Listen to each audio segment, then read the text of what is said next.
with all respect to pollsters and the polling industry, I never thought there was much useful. I mean, the president's support is down. I'm not sure that it's something specific with any sort of piece of his coalition, but it's usually a policy prescription, not a political prescription. I wonder if you see it that way, and I wonder if you can build on the Rev's comments about the policy prescriptions.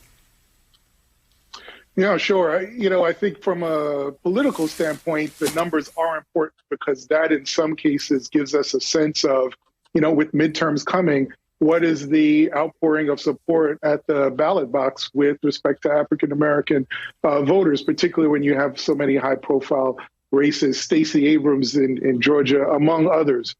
So that's an important bellwether because we want to know how much work we have to do to get African-American voters to come out. But to Rev's point, and he makes some extraordinary points because legislatively, in many ways, this is where the rubber meets the road.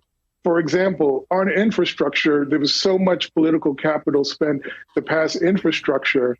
But, have you gone out and talked about MWBEs and how minority businesses will be able to take advantage of this bill? How does that help our communities? And with the legislation that isn't done, the voting rights, when we see what's happening in Georgia with these voting militias, if you will, if I were to zoom out a little bit, yes, it is the legislation. And I think broadly, it's something that I say often as a Black man, I cannot afford to have power and not use it.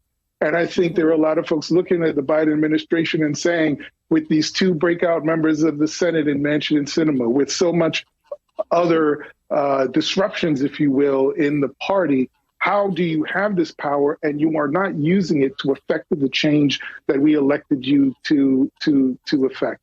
And so that, I think, is this sort of stronger theme that I think has emerged in this first year. And I'll say this other thing very quickly. Please. I am all for substantive representation. But one of the things that I don't see enough of is his partnership with Kamala Harris. Mm-hmm. You saw with Obama a very strong partnership with the then Vice President Joe Biden. But what I don't see as strong, and yes, it is just the first year, but it's a very important first year. I don't see enough of the Biden-Harris relationship and the strength of that partnership. The substantive representation does matter. And I think you have a lot of voters looking at that and saying, well, where are all of these things that we elected you to do? I know you got your hands full, but you still need to show us a little more than you have been.